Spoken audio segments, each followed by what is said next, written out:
찬송가 94장 주 예수보다 더 귀한 것은 없네. 다 함께 찬양하겠습니다. 찬송가 94장 주 예수보다 더 귀한 것은 없네. 다 함께 찬양하겠습니다.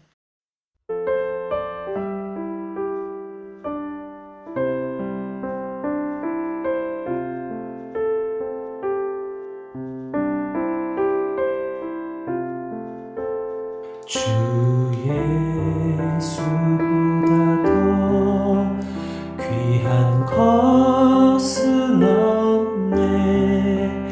이 세상 부귀와 바꿀 수 없네. 영축을 내 대신 돌아가신 그 놀라운 사랑 잊지 못해. 세상 즐거움 다 버리고 세상 자랑 다 버렸네. 주 예수보다 더 귀한 것은 없네. 예수 밖에는 없네.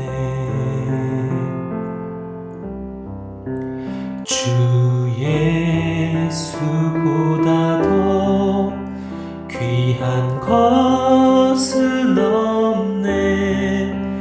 이 세상 명예와 바꿀 수 없네. 이전에 즐기던 세상 일도 주 사랑하는 맘 뺏지 못해. 세상 즐거움 다 버리고 세상 자랑 다 버렸네. 주 예수보다 더 귀한 것은 없네.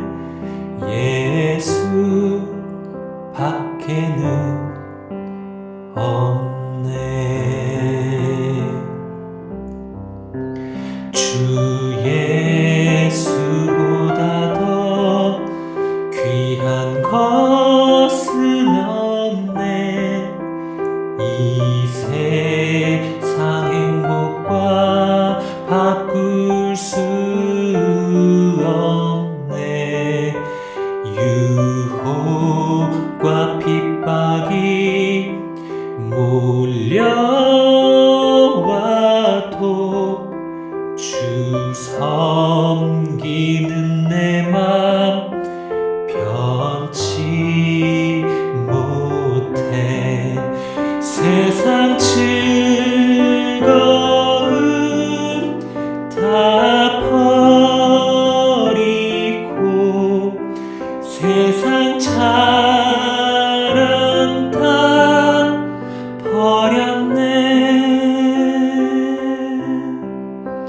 주 예수보다 더 귀한 것은 없네. 예수 밖에는 없네.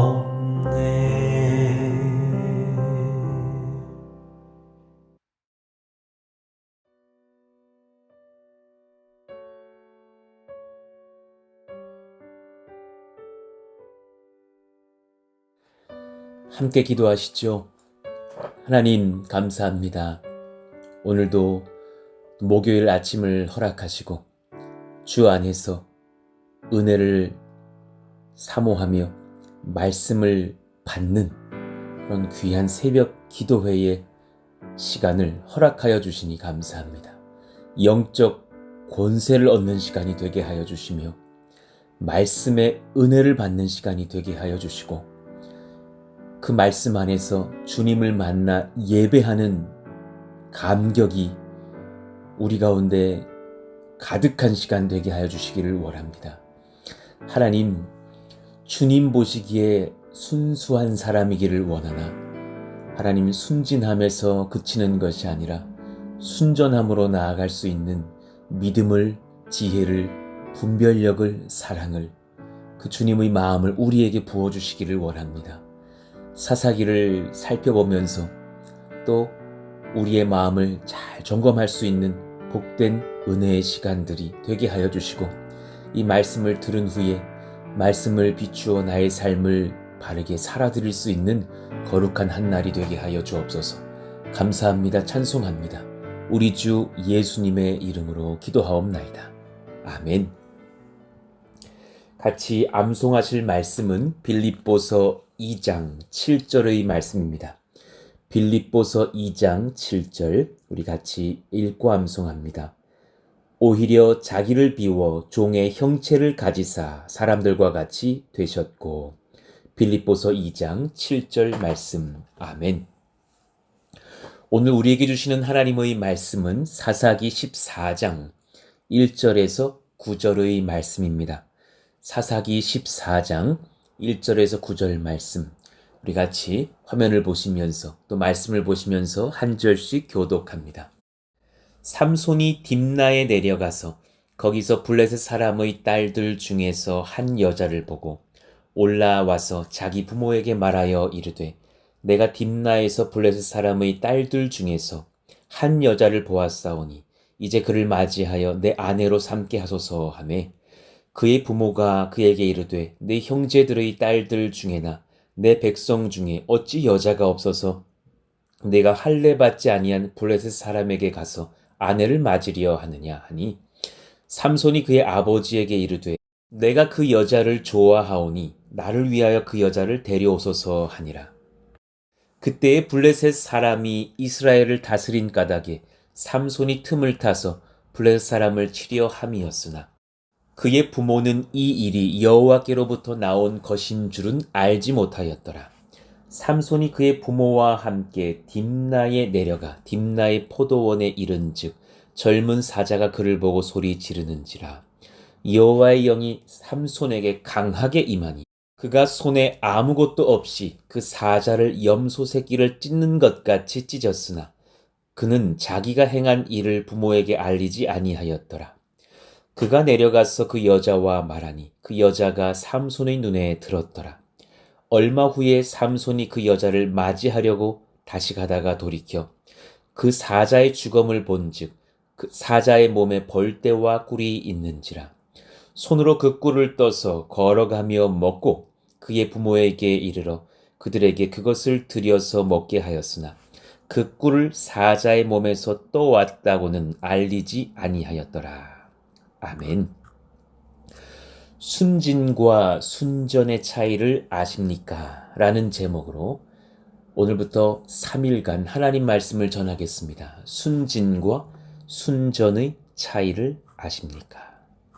제가 참 듣기 좋은 그런 성도님들이 저를 향한 표현이 하나 있습니다. 저 목사님 전하시는 하나님 말씀을 들어보니 목사님 참 순수하네요 라는 말씀들을 해주실 때면 참 제 마음이 감사할 때가 있습니다. 좋은 표현이죠. 하나님 앞에서 그 순수한 마음을 지키려고 애쓰는 그런 깨끗한 목회자이다라는 칭찬으로 받고 감사하는 것입니다. 그러나 그런 칭찬을 들을 때에 저 또한 한 가지 기도를 마음속으로 하게 됩니다. 하나님, 저의 순수함이 순진을 넘어서 순전으로 나아가게 하옵소서. 순수를 하나님께서 주셨으니 감사한데 순진함에 머무르지 않게 하여 주시고 순전함으로 이끌어 주시기를 원합니다. 그렇게 기도하게 되죠. 오늘 여러분 이 말씀을 통하여서 순진함과 순전함이 어떻게 다른지를 며칠간 말씀을 받으시면서 분별하여 보시고 순진을 뛰어넘어 순전함으로 나아가는 거룩한 하나님의 순수한 백성들이 되시기를 예수의 이름으로 축원합니다. 순수함이라는 것에는 두 종류가 있습니다. 순진함과 순전함이 있습니다. 세상 사람들은 순진하다, 순수하다라는 표현을 많이 쓰지만 사실 믿는 우리들에게는 순전함이라는 표현을 그렇게 낯설지 않게 쓰게 되죠. 하나님의 말씀에 이 순전함이라는 표현이 얼마나 고결한 표현인지 우리는 사실 느끼고 알고 있기 때문입니다. 획 하나의 차이입니다. 순진과 순전은 정말 그 작은 점 하나의 차이이지만 많은 차이가 있죠. 순진하다. 사전을 찾아보면 이렇게 적혀 있습니다. 마음이 꾸밈이 없고 순박하다. 아이들의 순진한 그 호기심을 또한 표현할 때 쓰죠. 그리고 조금 비꼬 와서 세상 물정에 어두워 어수룩하다 라는 사람들, 그런 사람들을 아이고 순진하네 라고 표현하기도 하죠. 그러나 하나님의 말씀을 연구하여서 찾은 이 순진이라는 뜻은 하나님 앞에서 아직 아이와 같아 자기 중심적이며 솔직하고 일방적이다. 이런 의미가 있습니다. 하나님 안에는 있는 사람인데 아직 그 신앙이 성장하지 못하여서 일방적이고 나 중심적이며 어린아이와 같은 상태이다. 이런 마음을 순진하다고 합니다. 세상적인 표현으로 하나님을 알지 못하는 사람들이 사실 기독교인들을 보면서 우리 성도들을 보면서 아유 세상 물정 모르고 하나님만 바라보는 저 순진한 사람들이라며 비웃곤 합니다. 그래도 이런 비판 듣는 것은 정말 감사한 것입니다. 여러분 평생에 그렇게 순진하다, 하나님 앞에 순수하다 여김 받으시면서 비판 받으시기를 바라요. 오히려 반대로 요즘의 문제는 기독교인만큼 셈이 빠른 사람이었고 기독교인들만큼 세상 물정에 사리가 밝아서 하나님을 이용해 많은 부를 축적하는 사람들도 없는 것 같아서 그래서 우리는 사실 참으로 비판을 받고 욕을 먹는 시대가 아닌가 생각하죠. 순진함도 적지 않은 덕목이고 권세입니다. 시편 116편 6절 여호와께서는 순진한 자를 지키시나니 내가 어려울 때에 나를 구원하셨도다. 여기서 히브리어로 순진하다라는 표현이 등장합니다. 패티라고 하는 단어인데 뜻을 연구해 보면 단순한 자, 깨끗한 자, 어린아이 같은 자, 그러나 더욱더 슬기로움이 필요한 사람 이런 의미가 있습니다. 그러니 주님은 아직 더 성장해야 될 여린 기독교인들 순진한 자들을 하나님께서 붙드신다라는 말씀이시죠. 그러나 또한 그 사람들이 얼마나 연약한지도 경고하셨습니다. 로마서 16장 18절 이 같은 자들은 우리 주 그리스도를 섬기지 아니하고 다만 자기들의 배만 섬기나니 교활한 말과 아첨하는 말로 순진한 자들의 마음을 미혹하느니라. 여기서 이 순진한 자들은 순진하다, 아카코스라는 헬라어를 썼어요. 악은 없으나 분별력이 부족한 자 이런 뜻입니다. 그러니 순진한 사람들이 교회에 나오다가도 믿음이 연약하고 지혜와 분별력이 부족하여서 시험에 들면 하나님을 떠나기도 하고 혹은 그 많은 이단들에 빠지기도 하는 것을 봅니다. 저 사람들은 왜 이렇게 저렇게 교회를 다니다가 이단에 빠져? 순전하지 못하고 순진했기 때문입니다. 그러니 하나님 앞에서 우리는 순수하고 성장하여 순진한 자리를 넘어서 순전한 자리로 나아가야 하는 것이죠. 하나님께서는 예수 그리스도를 통하여 우리가 구원받은 자녀의 은혜와 말씀을 깨닫게 하심으로써 우리를 순전한 자로 다듬어 가십니다. 여러분, 이것을 소망하십시오. 우리가 새벽 예배에 이 말씀을 사모하며 같이 그렇게 깨어서 말씀 안에서 기도해야 하는 이유도 순전함을 소망하기 때문이죠. 순전하다. 여러분, 아까 그 순진하다는 순수할 순에 진실할 진을 썼어요. 그러나 순전은 한 글자 한 획 차이지만 의미가 달라요. 순수할 순에 완전할 전자를 쓰는 거예요. 순수하고 완전한 자. 하나님 앞에서 순수함을 지켜 하나님 보시기에 완전한 자란 의미예요. 순진한 사람은 자신의 시선에 머무르는 사람이에요. 그러나 순전한 사람은 자신의 시선을 넘어서 나를 보시는 분의 시선 앞에서 내가 머무르려는 사람이에요. 그 시선의 차이가 있어요. 내가 어디에 머무르려는 자인가? 하나님 보시기에 어떻게 하면 순전할 수 있는가? 순전한 사람은 그 기준이 하나님의 말씀에 있습니다. 잠언 30장 5절. 하나님의 말씀은 다 순전하며 하나님은 그를 의지하는 자의 방패시니라. 그리고 그 말씀을 의지하는 자가 또한 순전한 백성들이 되겠죠. 베드로전서 2장 2절. 갓난 아기들 같이 순전하고 신령한 젖을 사모하라.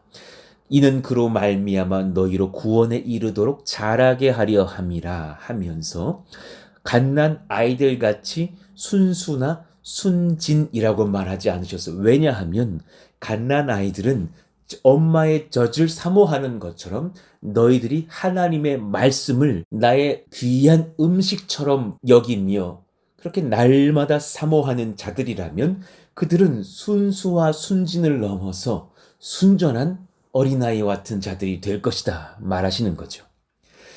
세상 사람들은 순전한 기독교인들을 보면 순진하다고 비웃습니다. 그러나 하나님이 보실 때 세상에서 가장 순진한 사람들은 주 앞에서 순전함을 버린 자들입니다. 세상 물정 모르는 사람들이 순진한 사람들이 아니라 주 안에서는 하나님 물정, 하나님 나라 물정, 천국 물정 모르는 사람들이 정말 어리석고 순진한 사람들입니다. 그러니 기독교인들을 비웃으면서 순진한 자들이라 말하는 사람들이 하나님 앞에서 정말 어리석은 자이고 철이 없고 이기적이며 당돌하고 순진한 자들이죠.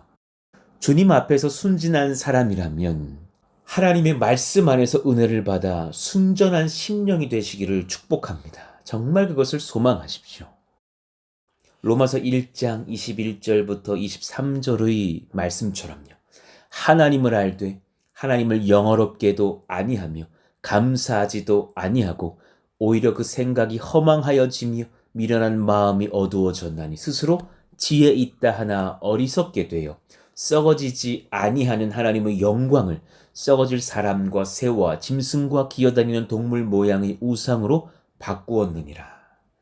얼마나 어리석은 사람입니까? 고린도전서 1장 25절. 하나님의 어리석음이 사람보다 지혜롭고 하나님의 약하심이 사람보다 강하니라. 이 말씀을 의지하여서 저는 평생에 순수하겠습니다. 주님 말씀을 의지하여 순수하길 원합니다. 그러나 순진함에 머무르는 것이 아니라 순전함으로 나아갈 수 있기를 간절히 사모할 따름입니다. 여러분, 사사기의 첫 번째 사사였던 온니엘의 시대와 마지막 사사, 우리가 지금 만나고 있는 삼손의 시대의 차이를 느껴보시겠어요? 느껴지지 않으세요? 하나님의 명예를 지키려고 하나님 나라를 향한 사랑 때문에 일하였던 자신의 생명을 걸고 전쟁을 치렀던 온니엘이 있는가 하면 나시린이며 사사의 직책을 태중에서부터 얻었으나 오직 자신의 쾌락만을 위해서 성령의 힘을 발휘했던 삼손이 있습니다. 같은 사사인지는 모르겠으나 참으로 큰 차이가 있는 것이죠. 그 당시의 시대가 얼마나 안타까운 시대인지요. 하나님 백성의 문화와 악의 블레셋 문화가 정말 혼재하면서 악의 문화 속에 물든 하나님의 백성들의 모습들을 보게 됩니다. 1절, 삼손이 딥나에 내려가서 거기서 블레셋 사람의 딸들 중에서 한 여자를 보고 그랬습니다.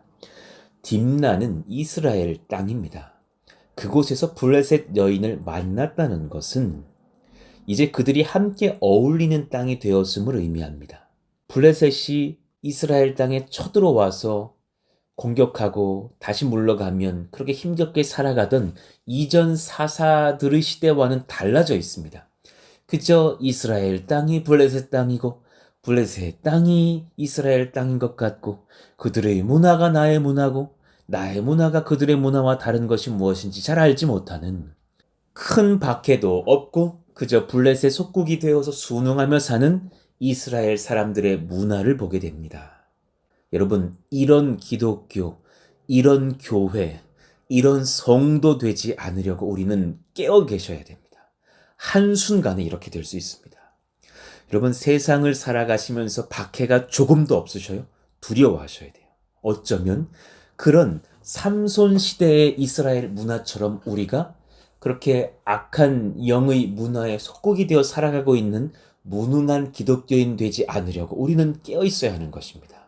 삼손의 삶은 하나님의 성령의 지도를 받는 자가 아니라 자신의 욕정으로 지배를 받는 자가 되었습니다.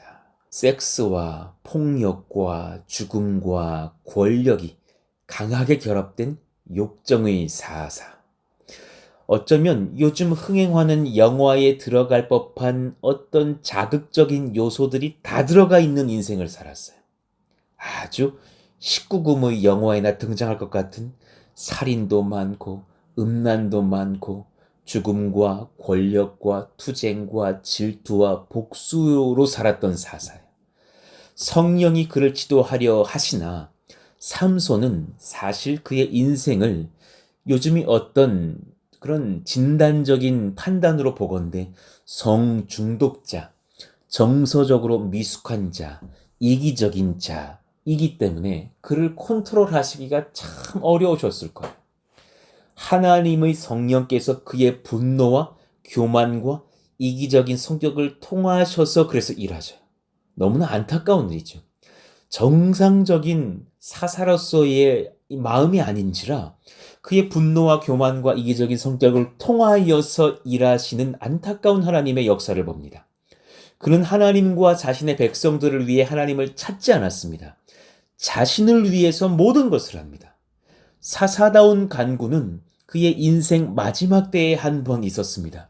중간에 한 번 더 기도를 하나 그것은 목이 말라서 물 좀 달라고 기도했던 것 뿐이지 하나님을 위한 기도는 아니었습니다. 힘을 잃은 기독교, 권세와 순결을 잃은 교회의 단면을 보여줍니다.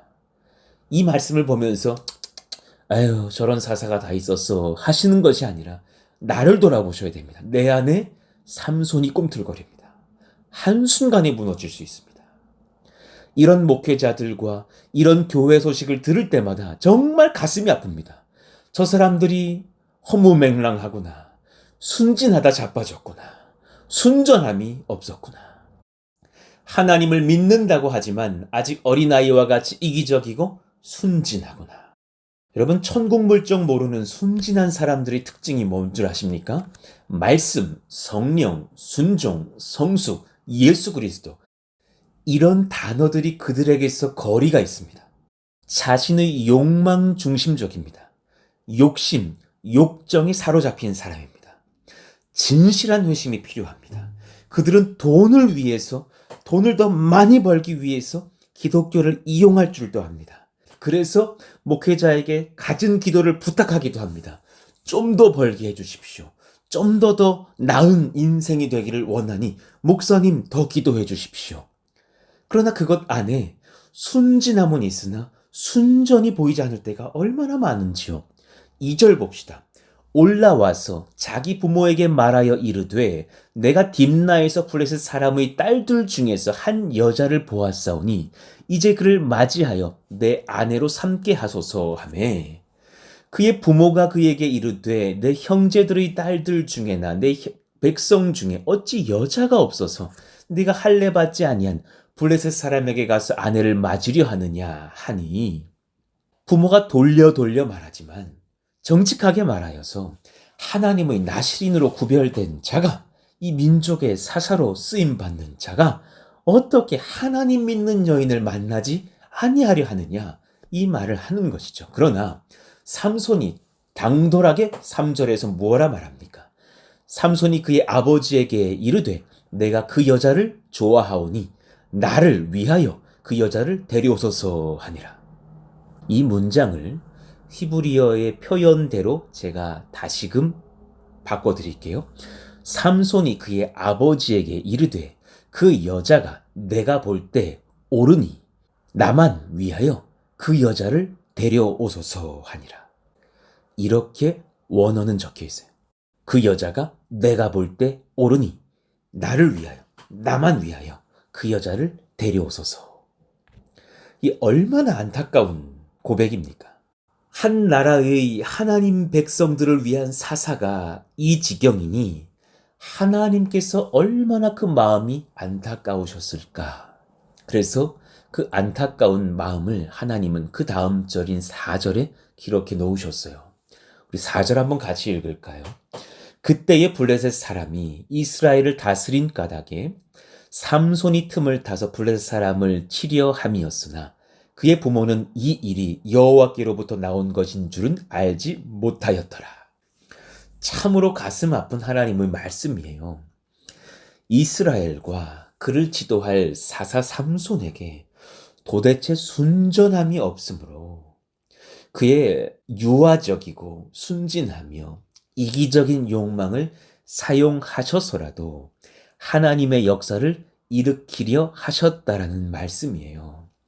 지금 삼손이 너무 탁월해서 자신이 이 블레셋 여인을 아내로 들이는 척하면서 블레셋을 무찌르겠다 뭐 이런 계획을 세웠다라는 표현 아닙니다.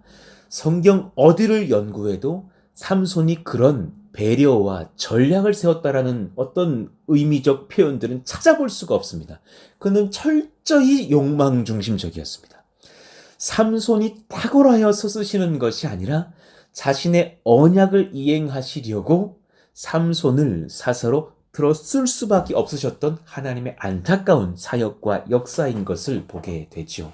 그러니 여러분, 우리가 이 삼손의 안타까움을 보고 배워야 할 것이 있어요. 삼손은 직분은 참 순전하나 그의 심령이 어리석음으로 순진하여 도대체 하나님 말씀과 그분의 마음을 헤아리지 못하는 자이기에 하나님께서는 이런 결단을 내리셨다는 사실이에요. 여러분, 우리 평생에 이 아픈 실수를, 죄를 저질러서 하나님의 마음을 근심케 하지 않기를 원합니다. 우리에게 주신 성도의 직분이 얼마나 순전합니까? 목사와 장로와 권사와 집사와 성도와 우리 모든 권속들을 하나님께서 부르신 그 부르심이 얼마나 순전합니까? 그러나 순전한 부르심에 반응하지 못하며 순진함을 평생에 안고 가는 성도가 된다면 하나님께 큰 기쁨이 되지 못한다라는 사실입니다. 순진한 자들은 자신의 욕망 중심적이며 또 한 가지 특징이 있어요. 머리로는 하나님 앞에서 옳고 그름을 알고 있습니다. 그러나 마음과 삶으로는 이를 무시합니다. 그의 마음에 하나님을 향한 경외함이 전혀 없기 때문입니다. 삼손은 나실인으로서 금지된 것들을 행함에 거리낌이 없었습니다. 하나님께서 이를 보시고 얼마나 염려하실지에 대한 배려의 마음이 없습니다. 5절 봅시다. 삼손이 그의 부모와 함께 딥나에 내려가 딥나의 포도원에 이른즉 젊은 사자가 그를 보고 소리 지르는지라. 그는 포도원에 갈 사람이 안 됩니다. 포도를 가까이 하지 말라 그랬고 포도에서 나온 모든 그런 음료 또한 술도 가까이 해서는 안 됩니다. 그러나 그는 딥나의 포도원에 이르러 젊은 사자를 보고 그때에 성령이 임하자 그 사자를 염소새끼 찢듯이 찢어 죽입니다. 그리고 여러분, 이것을 두려워하셔야 됩니다. 우리가 순진할 때에도 성령은 우리에게 합당한 은사를 베푸실 수 있습니다. 순전한 하나님의 은혜이지 우리가 하나님 앞에서 지금 굉장히 합당하다라는 사인이 아니라는 사실입니다. 어떤 목회자는 죄를 지으면서도 탁월한 설교를 할 수 있습니다. 저 또한 그 죄에 무너지지 않도록 깨어 있어야 하겠죠. 여러분도 마찬가지입니다. 하나님께서 여러분에게 은사를 주심과 함께 여러분이 항상 순전하다 말하시지 않을 수도 있는, 우리는 이기적이고 유아적인 신앙을 지킬 수도 있다라는 사실을 깨달으셔야 됩니다. 깨어 계십시오. 7절, 그가 내려가서 그 여자와 말하니 그 여자가 삼손의 눈에 들었더라. 얼마 후에 삼손이 그 여자를 맞이하려고 다시 가다가 돌이켜 그 사자의 죽음을 본즉 사자의 몸에 벌떼와 꿀이 있는지라. 시체와 죽음에 함께하지 말라던 그 말씀 또한 어기고 맙니다. 9절, 손으로 그 꿀을 떠서 걸어가며 먹고 그의 부모에게 이르러 그들에게 그것을 들여서 먹게 하였으나, 그 다음 뭐라고 적혀 있어요? 그 꿀을 사자의 몸에서 떠왔다고는 알리지 아니하였더라. 그 부모에게 말하면 꾸중할 것이니 내가 하나님 말씀 어긴 것은 본인도 잘 알고 있으니 말하지 않았다란 사실입니다. 머리론 아나 그 말씀을 어김에는 거리낌이 없었습니다. 너무나 쉽게 불법을 행하는 기독교인들이 많아요. 여러분, 혹시 우리가 그렇습니까? 오늘 이 말씀을 들으면서 그 순진함을 버리시기를 원합니다. 주님 앞에 순전하여지시기를 원합니다. 범죄를 너무 쉽게 해요. 너무 쉽게 죄를 지어요. 너무 쉽게 귀한 것들을 내어 던집니다. 하나님 앞에서 정직할 줄을 모릅니다. 그리고 온갖 죄를 짓고 주일에는 돌아와서 거룩하다 찬양한다면 우리의 삶은 삼손과 무엇이 다릅니까? 최근에 어떤 다른 교회 성도님의 얘기를 들은 적이 있었어요. 공장을 운영하는 분이신데 공장에서 나오는 폐수를 슬쩍슬쩍 버리면서 중얼중얼 거렸다죠. 남들도 다 버리는데 나만 지켜서 손해볼 것이 무엇이냐. 그러다가 모든 공장들이 그렇게 다 버리는지는 모르겠으나 그런 공장들은 고발 조치를 안 당했는데 유독 자기 공장만 그렇게 증거가 잡히고 고발 조치를 당해서 공장 문을 최근에 닫아야 했답니다. 그제서야 비로소 하나님 앞에서 내가 지금 꾸중을 듣는구나 하며 목사님께 돌아와 죄를 고백하면서 저를 용납하여 주시기를 원하는 하나님 앞에서 회개 기도를 같이 드렸다는 그런 간증과 안타까운 그런 회복과 회개의 그런 소식들을 들은 적이 있었어요. 우리가 얼마나 그렇게 죄 짓기가 참 쉬운 세상을 삽니까? 하나님 앞에서 아직 어려서 철없는 순진한 자리에 머물지 않기를 원합니다. 지금 저를 향해서 치는 설교를 합니다. 자신의 욕구를 살아계신 하나님 앞에서 점검하지 않는 사람, 자신의 욕망을 하나님께 점검받지 않는 사람, 자기 욕망 중심적인 사람, 머리로는 하나님 앞에서 옳고 그름을 알고 있으나 마음과 삶으로는 이를 무시하는 사람, 아직 가족 안에서 우리의 이웃 중에서 이런 주님 앞에 이기적이고 어린 자로 순진한 자들을 위해서 우리는 중보해 주어야 합니다. 그들에겐 정말 기도가 필요합니다. 그들이 정말 주님을 만나야 합니다. 하나님의 말씀을 두려워해야 합니다. 순진한 자는 사실 그 말씀을 듣기 전에 본인이 순진한 줄을 모릅니다. 그러나 하나님으로부터 순전하다 칭찬 듣지를 또한 못하죠. 자신의 마음 욕망에 집중되어 있는 사람, 하나님의 말씀을 경히 여기는 사람이기 때문입니다. 순진한 사람과 순전한 사람의 큰 차이가 무엇인 줄 아십니까? 순전한 사람은 은혜를 알고 순진한 자는 은혜를 모릅니다. 누가복음 7장 41절 이르시되 빚 주는 사람에게 빚진 자가 둘이 있어 하나는 500데나리온을 졌고 하나는 50데나리온을 졌는데 갚을 것이 없으므로 둘 다 탕감하여 주었으니 둘 중에 누가 그를 더 사랑하겠느냐. 시몬이 대답하여 이르되 내 생각에는 많이 탕감함을 받은 자이니이다. 이르시되 내 판단이 옳다 하시고. 이 말씀을 보아도 내가 얼마나 죄인이었는지를 깨닫고 그 죄를 주님께서 대속하시려고 얼마나 큰 은혜를 베푸셨는지를 아는 자가 순전함으로 나아갑니다. 내 기준을 버리고 주님의 기준을 붙잡은 자는 순전합니다. 아직도 내 기준을 붙잡고 있는 자는 순진합니다. 고린도후서 10장 18절 옳다 인정함을 받은 자는 자기를 칭찬하는 자가 아니요 오직 주께서 칭찬하시는 자니라. 내가 주님께 칭찬받으려고 그분의 말씀에 기준하여 살아가는 사람들이 있습니다. 그런 사람들이 순전합니다. 그러나 그 말씀에 귀를 기울일 줄 모르는 자들이 있습니다. 오직 내 기준으로서 교회를 열심히 다니면서 사는 순진무구한 사람들이 있습니다. 그 사람들이 하나님 앞에서 참 칭찬 듣기가 어렵습니다. 누가 그렇게 순전함으로 나아갈 수 있겠느냐? 그 말씀은 내일 또 이어서 삼손의 본문들을 통하여서 묵상하며 나누도록 하겠습니다. 오늘 말씀을 기억하시면서 기도하시죠. 하나님, 순진함과 순전함의 차이를 깨닫게 하여 주옵소서. 내가 순진한 자에 머물지 않게 하여 주시고 순전한 자가 되어서 하나님을 두려워하는 사람 되게 하여 주옵소서. 오늘 말씀을 기억하시면서 이 시간 철저하게 우리의 마음과 삶도 돌아보시면서 주여 한번 부르짖고 기도합니다. 주여! 하나님 감사합니다. 하나님, 내 마음이 참으로 유아적이고 아이와 같으며 순진하고 이기적이오니 주여 저를 불쌍히 여겨 주옵소서. 오늘 말씀이 누구에게 증거하기 전에 참으로 하나님께서 내게 엄히 말하시는 말씀인 줄을 알고 회개하오니 나의 욕망 중심적인 마음들 또 하나님을 머리로는 알되 가슴과 삶으로는 부인하는 모든 행태들을 주님께서 치료하여 주시기를 원합니다.